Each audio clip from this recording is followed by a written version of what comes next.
There's a lot of things in this old world that just do not make sense. Like why there's so few believers on the firing line, while so many others sit the fence. But if you want to know where the Word of God stands, and believe it wants to use your feet and hands, it's time to take your faith out of the seats and into the streets, and come along with me. If you only look, then you will see on WCNTV.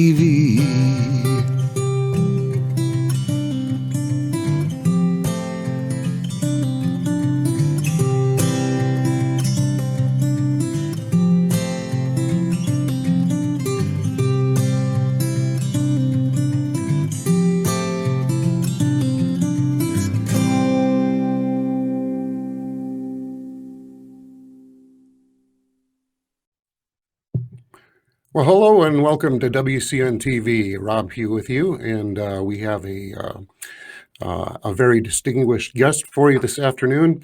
We're going to be speaking with America's toughest sheriff, Sheriff Joe Arpaio from Maricopa County, Arizona. And but before we get into that, I'd like to give you a little bit of information that you may not know about Sheriff Joe. He has a long and distinguished career in serving his country. He began in the military.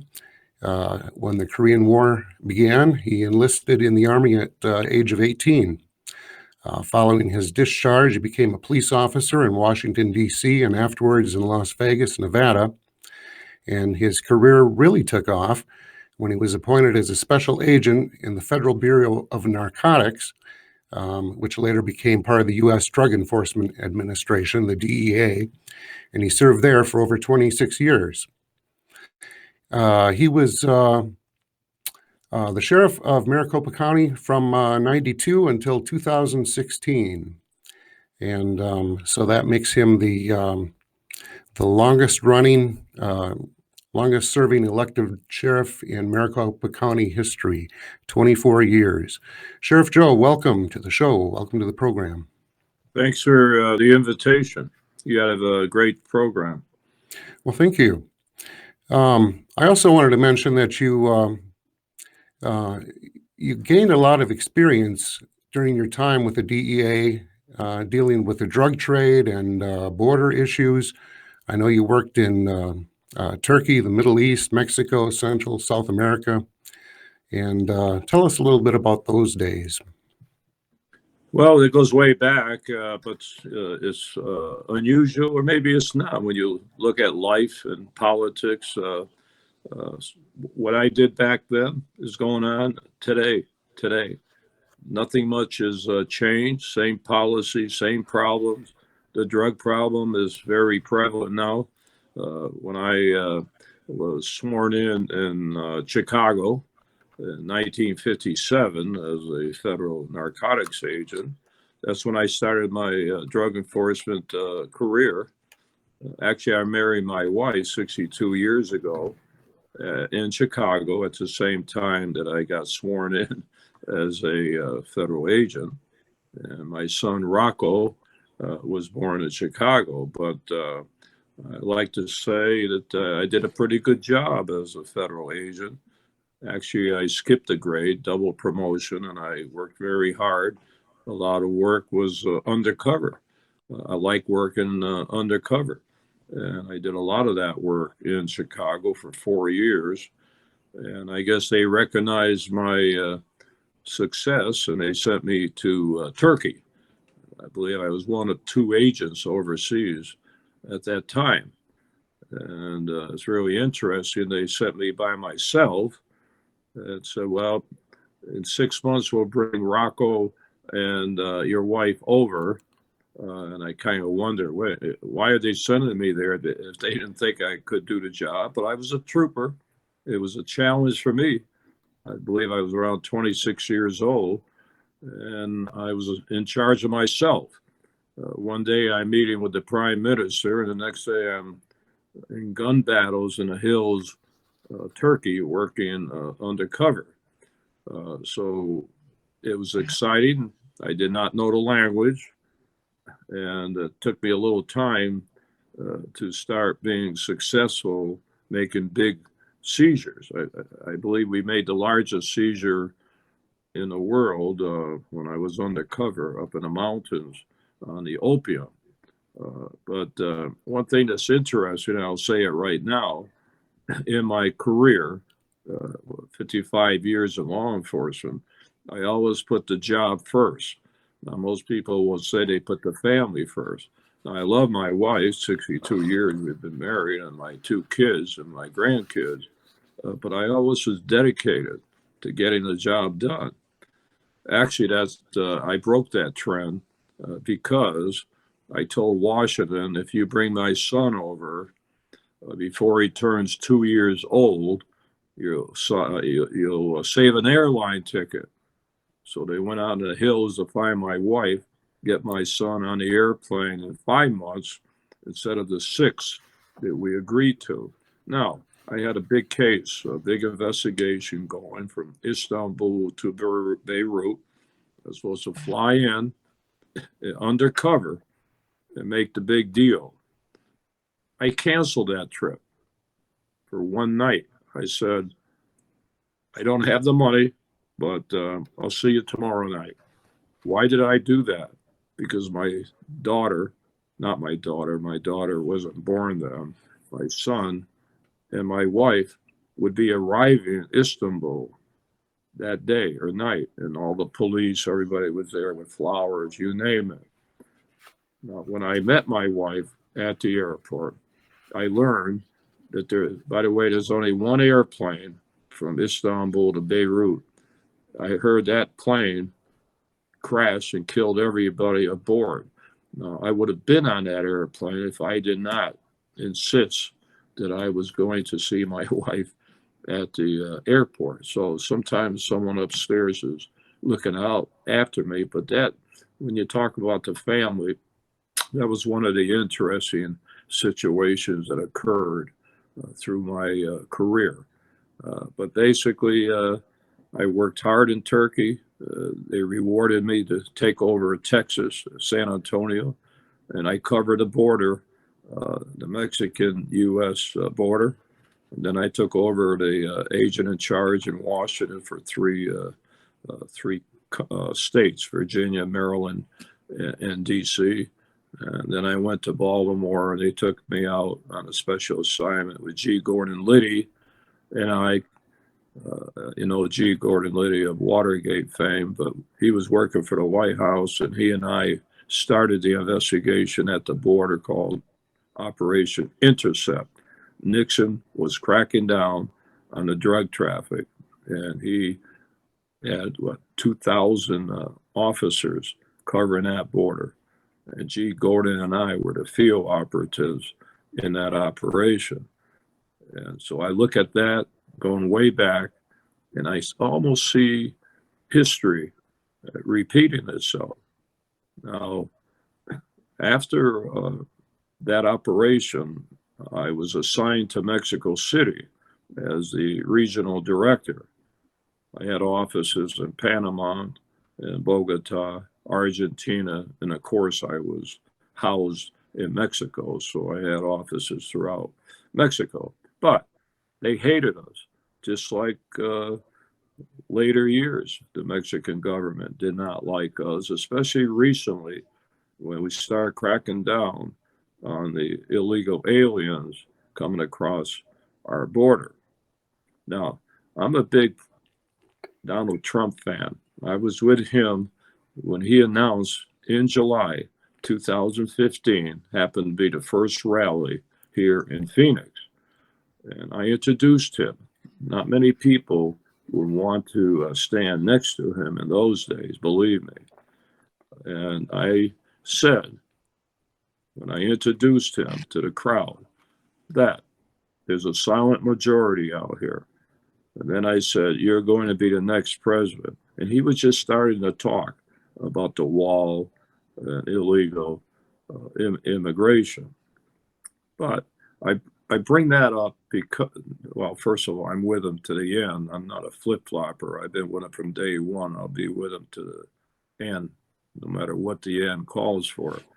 But the reason I bring that up, because when I went to Mexico City, as I say, they didn't like me.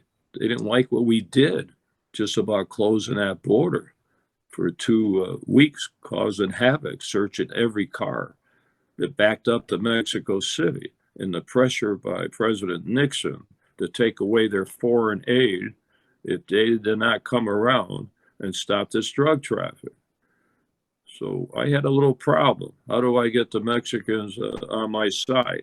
Well, the Attorney General of Mexico, like our United States Attorney General, he would come to my house. He liked blueberry pie. So my wife started pumping out blueberry pie. Of course, I was smart and went to the PX and grabbed some American whiskey. I got more done with blueberry pie and whiskey. And that brings up a point. I didn't need the big stick.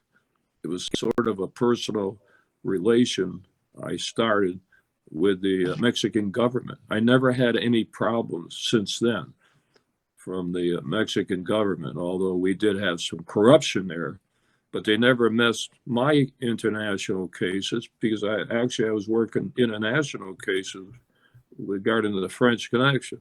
Now, when they criticize our president for going to meet with Putin and the rocket guy in Korea, wherever, we don't know what the deal is being made in the back room. Now, the president doesn't smoke or drink, so he can't light up a cigar, but we don't know what's going there. How do people know what I was doing with the Attorney General, making a deal in a way over blueberry pie, but also to obtain cooperation and having a close relationship? So there's nothing wrong. General Noriega of Panama, I worked with him. I knew he was playing both sides. I used to go down in his bunker.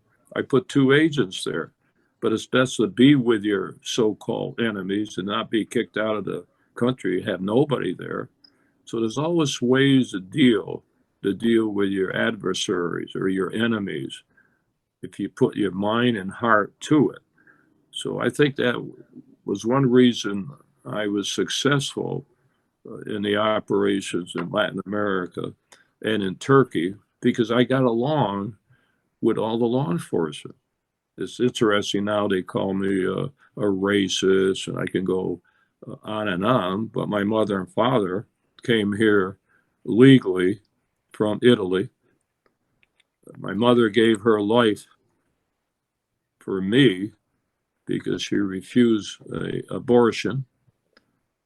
I have 4 grandkids, which I don't talk too much about for security reasons, but they are adopted when they were born. My daughter, her husband adopted these 4 kids of different races, Black, Mexican, I can go on and on. So when they title me with racist, it doesn't bother me. They call everybody a racist these days, it looks like. If they can't get you on one thing, they throw the race card at you. So that was a very interesting experience I had in the foreign environment. Now, I just happen to think of it. I think I have 38 years experience at the Mexican-U.S. border as a top guy. I was a top guy on the Mexican side, and I like to think as sheriff, I was a top guy, even though we're 30, 40 miles away from the border. But don't forget, I also was head of the DEA and the Texas border, head of DEA in the Arizona border, and then in Mexico. So when you add all that up, I have about 28 years experience working that Mexican-U.S. border. I hope I'll put that record with anybody. Yeah, if we can show the map there, Jared, just so folks know where Maricopa County is. It's actually, it's the largest county in the state, isn't it, Sheriff? It's larger than all the counties. It's the 3rd largest county in the United States, bigger than 18 states. And if you look at the map there, like you said, you're only about 30, 40 miles away from the Mexican border. So you're right in the thick of things. So, but yeah, so from 92 to 2016, you ran the sheriff's department, really became very well known worldwide as America's toughest sheriff. But some of the issues that you had to deal with, on the border issues and illegal immigration. I was reading that Arizona has the highest number of illegal immigrants and the highest number of illegal immigrants coming in from Mexico of anywhere. So those are things that you had to deal with. But Well, then we come down. Yeah, go. Oh, go ahead. I didn't have to deal with them. It got me in a lot of trouble enforcing the laws. Got me a contempt of court charge, like a misdemeanor. It is a misdemeanor, same as a barking dog, with a biased judge.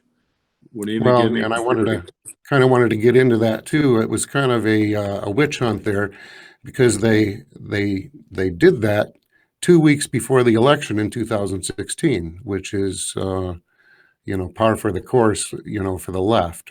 That's kind of what they do. And as a result, Maricopa County has had a different sheriff for the last 4 years. But Sheriff Joe is coming back in this year's election. And so at age 87, I might add. Yeah, So young, the Italian olive oil. there you go. It's good for you. But let me just give some stats here. While you were sheriff, every year as sheriff, you return millions of dollars, of your $350 million budget back to the taxpayers because of your good management practices. You reduce crime with your hard-hitting enforcement methods. Excuse me. You solved several high-profile murder cases and cracked down on local and international drug traffic. And you dealt with controversial issues like illegal immigration and corrupt government officials. Now, getting into that topic, I promised a friend that I would mention the birth certificate situation. Sheriff Joe launched an investigation into Barack Hussein Obama's birth certificate. And that, I think, was in 2012. And it's not something that you needed to do, Sheriff, but you did. And a lot of times when you stand up for the right thing, you become a target, don't you? Yeah, the birth certificate, that's interesting. Hope I'm still alive when that is resolved. I don't put much hope in it. The Tea Party way back in 2011 came to me and they said, "You're the elected sheriff in our county. We'd like you to look into this fake government document," happened to be Obama's. And, and I'm not stupid. I've been with the federal government on top investigations on corruption and the politics of it. Now I'm a political figure elected, and I knew that I would take some heat on this, but it took me 2 hours to decide to look into it. Now, anybody else asked to do the same thing, first thing they would say, "That's not my jurisdiction, give it to the FBI," or "I'll have my staff look at it," which will take about 20 years to look at it. I made the decision in 2 hours. No, when I had my first press conference, I said, I don't care where Obama is born. All I am doing is looking at a fake government document. That's it. In fact, I said, show me the real birth certificate and I'll go home, and I'm glad that I cleared the president. That never happened. And I'm not going to get into all the details, but I'll tell you one thing, and I've been around a long time. You know, I know what probable cause is. I know what the smoking gun is, and we have all that. And I even had to go to Italy to get experts because nobody here would touch this document to prove to me when they removed certain information from one lady's document and then pasted it on the fake one. So I took every step you can take. And I'll tell you, I never can understand how one issue can be covered up around the world where no media, no politician, nobody will touch that investigation. My doors are open. Anybody that would like to come and see the volumes of information I have that proves beyond a doubt that that is a fake government document. So we'll see what happens in the future. And that's been every politician I talk to, the big ones, because I was the honorary chairman for George Bush. I didn't talk about the birth certificate then, but also for Mitt Romney, Rick Perry, and of course, I support our current president. So I dealt with presidents. When I was a bureaucrat for all those years, you ran down my history. I always had a report through the bureaucracy. As the elected sheriff, I report to the people, and I take that very serious. So I took it on. But everybody says, don't talk about the birth certificate. You're going to lose the election. You'll never win when you talk about the birth certificate. Well, I started talking about it when I had my first press conference in 2011. And I did get reelected in 2012, even though the Obama administration went at me right there, big time, grand juries, nothing ever happened. That was that issue, not the one that's current with the current courts on the contempt of court. So I'm confused. I hope one day somebody will look at the volumes and boxes that I have, evidence that that's a fake government document. Fake government document. The ironic part of all this, my office, I think we arrested more illegal aliens, at least 1/4 of all of them arrested during the state and country by local authorities. So in the process, we went into many businesses, and they always accuse me of grabbing the hardworking people, which they are, taking them out and throwing them in jail. They forget to mention that 95% of those have fake government documents, fake Social Security, driver's licenses. And I was thinking if I was making a movie, which probably will come by, the ironic part is here I am enforcing the illegal government documents, and I have probably the top one in history, a president that has a fake government document. So I'm just confused about this. I'm running for office again, but I'm not going to drop this issue. Everybody says, drop it, you'll never get reelected. Well, I don't believe that. I think the people want to know what the true story is on this document. Now they all say, well, don't forget it. That's past. You know, that happened way back. Why should we even think about it? Well, wait a minute. Does that mean that anyone in our country that has a fake government document can get away with it? So being a law enforcement guy, I'm almost ready to say, wait a minute. If you have a fake document, I'm not going to investigate it. You should not go to jail. Why did you give the president a pass on this, and you're throwing everybody else in jail for the same issue without even looking at it? Now, I would not mind if they looked at it, at least look at it and say it's garbage. I'll be okay with that. But why is no one looking at it? Fox Well, TV. Yeah, I've seen some of the evidence that you were able to turn up, and I have no question, you did a lot of work there, and it's, you covered all the bases, and it definitely proved the point. So, yeah, why no one's looking at it? Well, it's a drain the swamp situation, isn't it? Well, also, I happen to think about it. I wish somebody would study. And by the way, even if the statute ran out, the only thing I ask at the end is I want Congress to look at it. Maybe they should change their criteria when somebody runs for president. Make sure that they're checked out. Make sure who they really are. That's all I ask. Use this as a lesson to take one step forward so it never happens again.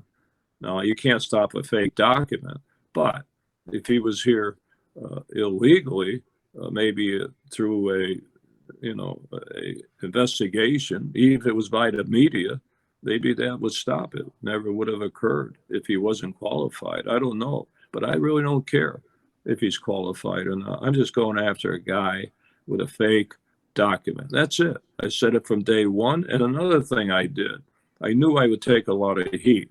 So I didn't use taxpayers' money. I had about 3,000 volunteer posse, and I used my cold case posse. They all worked for nothing. And I had my expert, Mike Zula. He did all the work. Of course, I kept close tabs on this. It didn't cost the taxpayers any money. So they got a freebie out of this, but nobody wants to look at it. Yeah. Um, yeah, as far as your posse, they have done a lot of other work too under your tenure as sheriff. They worked with you in search and rescue and other police work, rounded up deadbeat parents, were involved with fighting prostitution, patrolling school grounds to ward off drug trafficking. And so you started that in 93. So that was a year after you began as sheriff there. And that had to have saved the taxpayers of the county millions of dollars just in 3,000 volunteers working for your department.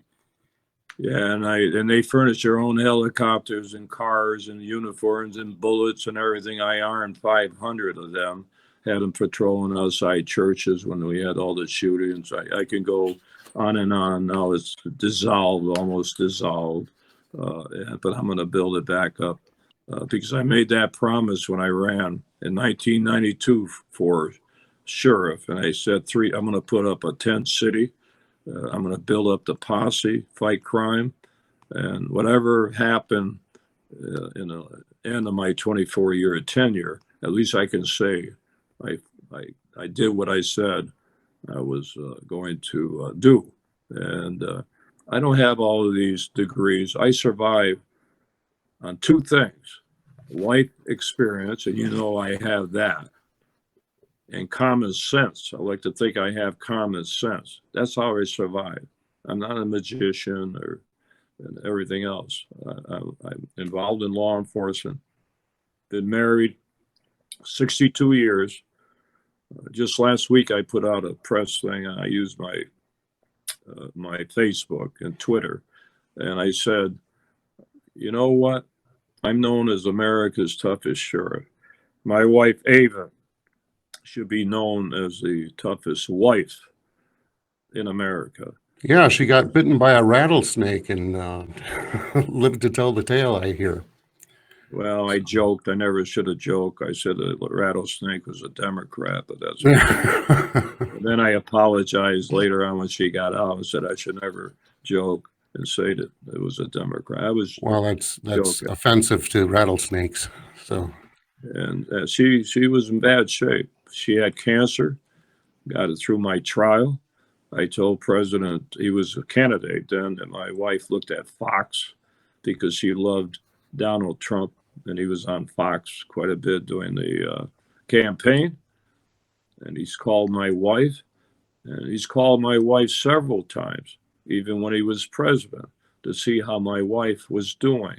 He did not need my wife to get me to support him.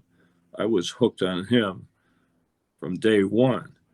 So I know other candidates, well, my wives will call me, hey, come down and meet my husband. He wants your endorsement. I said, in a nice way, have him call me. Why is the wife calling me? So my wife's a trooper, and that helped me in my career. Got to give her a lot of credit. I'm writing my third book. I haven't said that, but it should be coming out. And it's going to be a very exciting book, believe me. I'll be talking about a lot of controversial things that have occurred. Now, I don't know about the birth certificate. I have a strange feeling because when I lost the election, 2016, and I won the Republican primary, I always win the primary. George Soros pumped in $3 million, and a law firm also pumped in the money. And they were involved with Steele, the Russian deal. And they were the ones that picked up the fake birth certificate from Hawaii and delivered it to the White House. They always say they went after me because of the Hispanics. I got a gut feeling that it wasn't just illegal immigration. It's that birth certificate. Well, absolutely. Absolutely. That's, had you not done that, there never would have been anything done. How can you be racially profiling when the highest percentage of citizens there are non-citizens in your county are illegal aliens? That I don't understand. Well, so I understand it. My people, and I was never racially. Now, even the judge, the civil judge that went after me big time, if you talk about a biased judge, this judge is 100% biased. And yet when you go to the Ninth Circuit to appeal, they don't like me anyway. But the point is, even he, in his 22-day trial, never said I racial profile. He said I use race as a criteria. And I'll tell you what, I had 150 of my officers sworn in by ICE, made them technically immigration officers while they're doing their duties. And they said you can use race. Why did the judge never go after the federal government, only zeroed in on me? Now, I know his wife went public and said that her husband, the judge, hates me, and I won't go into the law firm handling that his relative is a member of. But when you look at this history, how they got me, it took Obama 8 years to get me. 60 days after Holder came from that law firm that I mentioned, one of them, they went after me. 60 days. And it took them all this time, years later, to get me on a contempt of court because the judge said I wasn't following his instruction. And he put it over to another judge next door because the other judge could charge me with a criminal offense. So Obama and that judge they would not give me a jury trial, which I would have run, I would win it, and I guarantee you. And they hit me with a trial because they said I didn't obey the other judge. Come on. Yeah, and 2 weeks before the election, isn't that a coincidence? So it was one day before early voting. They hit me, said they're going to charge me with a misdemeanor, 6 months in prison. Now, Trump came out and pardoned me just before I was going to appear in court to be sentenced. I was never sentenced. In fact, I heard about the judge finding me guilty on the radio. She didn't even call me before the court. So there's just so many things involved in this one. It's very strange. Yeah. Very strange. Well, when you tangle with those guys, you become a target. But let's talk about some of your successes, Sheriff. The nation's largest tent city jail. You brought that about in '93. Yeah, I promised that. I said Korean War tents, and I did get many Korean War tents free of charge from New Mexico. And on August 5, I put up the 1993. I put up the tents, and we built it up where it could hold 2,000 people. I only put convicted people in the tents. The others we put in our other jails. And even today, even actually yesterday, 3 people came up to me and said, thank you, Sheriff. What you did for me, you saved my life by making me live in the tents." And even mothers and fathers come up to me. I've had a lot of athletes, famous athletes that I knew served time in the tents. So that was a great program. It was hot. And whenever they went after me, all the Amnesty International, Civil Liberties, and all the media, I shut them all up, because I always said, our men and women fighting for our country, they're living in tents. So why are you complaining about convicted inmates living in tents? It's hard for them to explain that. I spent 2 times I spent in the tents voluntarily. I slept with the inmates, ate the food, put the pink underwear on, everything I did, with the theory that if I can do it, they can do it, and they ought to stop complaining. So it's not a guy that just so, lay back, get some press, and take it like it, how it comes out publicly, and so on. I experienced it. So it's a great program. They're gone. George Soros told the current guy that he has to take the tents down.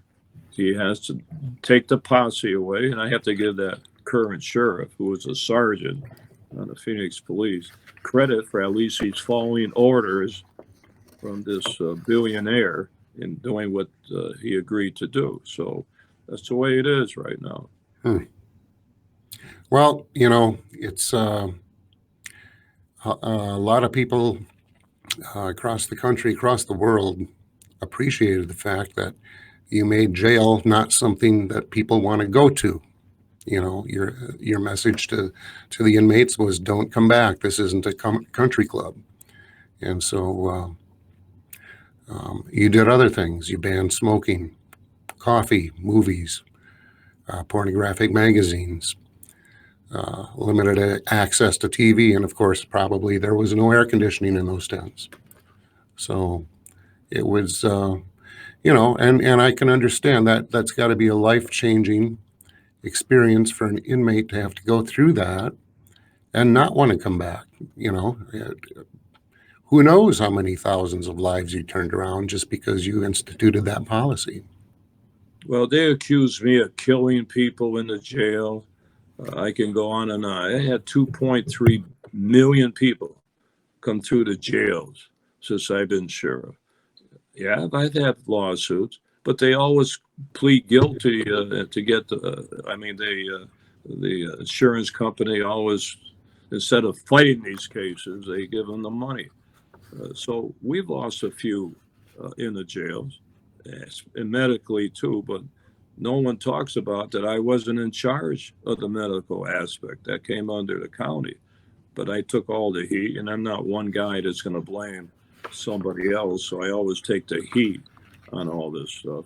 Gets me in trouble sometimes, but don't forget, I'm the first Republican since 1917 that's been reelected one time. And we've had 4 or 5 Republicans in current times. So evidently, through all the controversy, I was able to survive 24 years. And I would be in there now if it wasn't for the odds being against me through a court system, a billionaire, and even my age. They kept throwing that out. The media, I have a love-hate relationship with the media. I have a relative that works. My daughter was a great reporter, but they've been after me. And I've been on TV, and I guarantee you, I have a way to check. I'm in the media every day, at least 10, 14 articles from around the world. They keep mentioning my name. But, if I was Joe Arpaio Jr., okay, they would say Junior. it's Joe Arpaio, 87. They throw in my age. What are they trying to prove? Yeah. That I'm an old guy? Okay. I spent 8 hours a day in the last 4 days on my feet campaigning, meeting the people, and so on. That's 4 days straight, including the rally when Trump was here.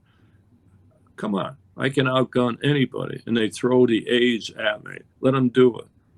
Yeah, I would never guess you're even close to that age. So Well, I'm stupid because even in the other election that I won against the same guy who beat me last time, I tell everybody my age. You know why I do it? I want all the senior citizens to know, don't go around hanging around the house and look at a TV all day. Get out there and get active. Be active. Do something. And that's why, and I say, if I can do it, you can do it. We have presidential candidates, Supreme Court justice, senator. They're way up there. Why don't they make that a big issue? Well, sometimes they do with it, but I don't see any big move afoot to say they can't be the president because of their age. Look at it's when you retire and decide you're just going to lay around and watch TV. That's when things start going downhill for folks, and you end up, a few years after that, you're in the nursing home, and that's the end of you. So I give you credit for working hard to the end. So yeah, well, to the end, unfortunately, anybody can pass away. And let me just say this: I've been lucky. I don't know what genes my mother had. It must have been really good because my father died of cancer when he was 74. But I never I never stayed in a hospital overnight in my life, except one time when I fell 4 years ago. My security picked me up. My arm screwed up my arm, threw me in a hospital, so I spent the night there. Now, I could go to the hospital tonight, tomorrow, right now, talking to you. But here I am, once again, 87 years old, and spent one night in the hospital. Think of that. Now, that doesn't mean much, but at least people can't say that I'm not healthy or I'm not able to survive. And I never took a vacation as sheriff. 24 years. Never took a vacation. So I work hard, and I'm dedicated to what I do, and I'm not going to surrender. I think General MacArthur said, I shall return, and I am going to return. And when they call me America's toughest sheriff, you know what? I earned that title. I'll tell you why. Because the majority of drugs and illegal immigrants coming into this country are coming through my county. And my theory, having worked internationally and not just a local sheriff, told me that if I can stop these people, throw them in jail here in Maricopa County, Arizona, they are not going to get to Chicago and New York with all their drugs. So I always look at the big picture. So yeah, I am serving our country, even though I'm the sheriff of Maricopa County, by stopping all this garbage from getting out of the county. That's the way I look at it. I sent agents, not agents, when I sent deputy sheriffs to Honduras. Well, why would you send 10, 20 deputies to Honduras? That doesn't come under the county. Well, we had a lot of the criminals in the jail, and I wanted to obtain intelligence, and I covered that area when I was a federal guy. So I look at the big picture, not just being the sheriff here. Although, I'm here to help our people in Maricopa County. I understand that's my top priority. But in the meantime, I'm helping people that live in our country and overseas too. So I'm not ashamed of being called that. The media gave me that name. Yep. So what are things like on the border now? We hear a lot of talk about the wall being built and crackdowns, but we also hear on the other side we have sanctuary cities all around. And So what are things like now on the border near you? Well, the president is doing a good job trying to get that wall finished, and also some policies like catch and release. And I go back to 2 years before I left office. I did a survey in the jails. I showed that we had 10,000 illegals in the jails. Now, they weren't there just for being illegal. They were committing other crimes, but they happened to be in this country illegally. So I did a survey. 10,000 we turned over to ICE. 39% have come back to the same jail. One guy came back 25 times. Are you telling me he went to the border and came back 25 times? How can they keep coming back? I'll tell you how. They let them out on the streets. So all these guys charged with all these crimes, you let them go, ICE, they release them to the streets, and they keep coming back to the same jails I run. You figure that one out. So at least now that isn't happening. Sometimes it does happen. Something breaks down because it's a big bureaucracy. The government is. But one thing that I always was amused, and I should not be amused, it's not a joking matter, but through my 24 years, or at least the last 15, when I enforced the illegal immigration laws, all these politicians, when they run for office, they run to the border, stand in front of the chicken fence, and we're going to stop the illegal immigration. We're going to do this. And they never talk about the drug traffic. If they were taking heat on illegal immigration, they ought to throw in, oh, by the way, the wall or the crackdown is going to stop drugs from coming in. Now it's out in the open with the opiate. I can understand that. But where has everyone been in the last several years? And another thing I always said, what's wrong with Congress? Don't go around blaming me. Blame Congress. They still haven't passed any law. It's 15 years and they still haven't done anything about this illegal immigration problem. I don't know when now the president is trying to do whatever he can, but now you have a Congress again that doesn't want to really crack down. I can go on and on. So as being the greatest country in the world, we can't seem to solve or at least reduce the drug problem and the illegal immigration problem. But the president's doing the best with the swamp. We got a swamp here in the desert. Sometimes I think it's worse than a Washington swamp. And, yeah, it's amazing. I'm hard pressed to find any accomplishments that Congress has can even point to in the last 4 years. I don't know what they do. I know they take a third of the year off and do nothing but fundraise. I know they do that. So yeah, if they get elected, they're out there raising money again. So, but so you said you're writing your third book. You've already released two. Sheriff Joe Arpaio, America's Toughest Sheriff, and Joe's Law, America's Toughest Sheriff Takes on Illegal Immigration and Drugs. So those are available, I would assume, on Amazon or any of the booksellers. When did those come out? Well, the Toughest Sheriff was 1996. Oh, it goes way back. And the other one, 2012. 96, Rush, who's a good friend of mine, I wish him well, and I sent some emails out, and because I was on his TV show. He had a TV show in 1994. Yep, I remember. And he asked me, something about who's in your tents, who's in your jails, and I kind of jokingly said all Democrats, so he got a kick out of that. That was 1994. I still got elected with nobody running against me 2 years later.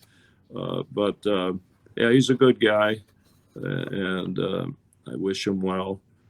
He'll beat it. He'll beat the cancer. My wife did. And as I say, she's very religious, my family and myself. So I think that helps too, because sometimes I wonder, how did I survive? Gun battles, kidnappings, shootings and everything else. How did I survive? So someone is looking out for me upstairs. Well, you're here for a purpose, Sheriff. So you've done a good job. And what are things like? How have things gone since you've left? What are some of the changes that have taken place since 2016 in the Well, sheriff's department? well, I'm not getting into all that, but let me say everything I did, everything was kicked out. And a lot of deputies are quitting. It's a disaster. So I'll probably bring some of that out. I don't like going negative against my opponents, but the person we have now, the media has covered up. They won't even look into his problems. And the word is, if they make him look bad, it makes me look good. So I think that's the way they operate. So, Hmm. but that's okay. I'm going to win this because I go out to the people. I've never asked for endorsements. Now, my first book, you saw some people endorse me, uh, but I always everybody asks for my endorsement. It's very interesting. Presidents down every time they run, they come to me because I presume when they think you're popular, they want your endorsement. Now, when you're taking some heat, they don't want it. Now, I remember McCain, uh, when I lost, he called me and he said, "Oh, I'm sorry you lost. Anything I can ever do." Of course, then when the president pardoned me, he went on national TV and blasted me. And of course, Yeah, I I'm not. saw that. Well, he'll be he'll be part of my book, and there'll be a lot of things part of that book. And I'm tired of taking all the heat, and I can't get my story out because the media will not do it. So watch out. That should be out by June, fast track, and we'll see how it. I'm not in it to make money. It had nothing to do with the money part. I'm just trying to get a story out, the truth. And I'll tell you, one thing I did in my whole life, even when I was in high school delivering groceries, I can playing basketball.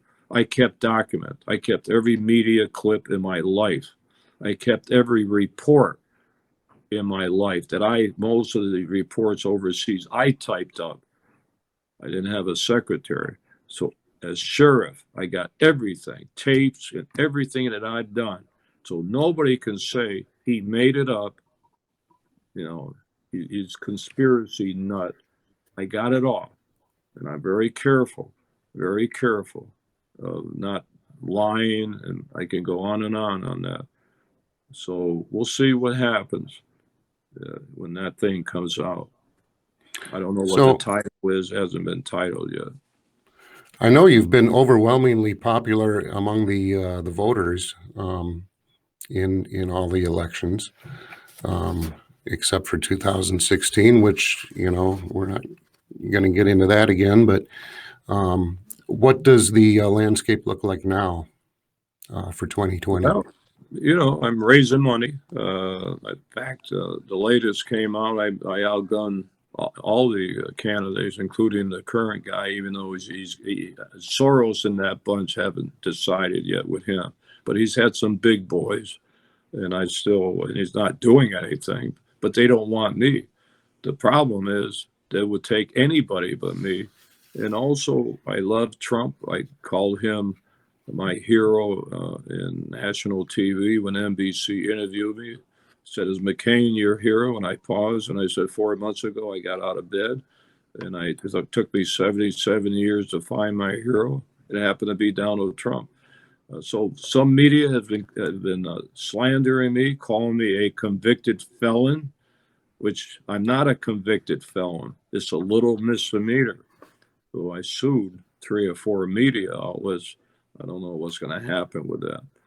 So I'm getting tired and being tossed around when I'm trying to do my job. So I'm going back, clean up everything, try to do it quick in 4 years, and do something to help the president. If he can, he's going to get reelected. If I can get reelected too, we're going to have a lot of fun together. Believe me. Hmm. Well, it's going to be an interesting November, isn't it? Yeah.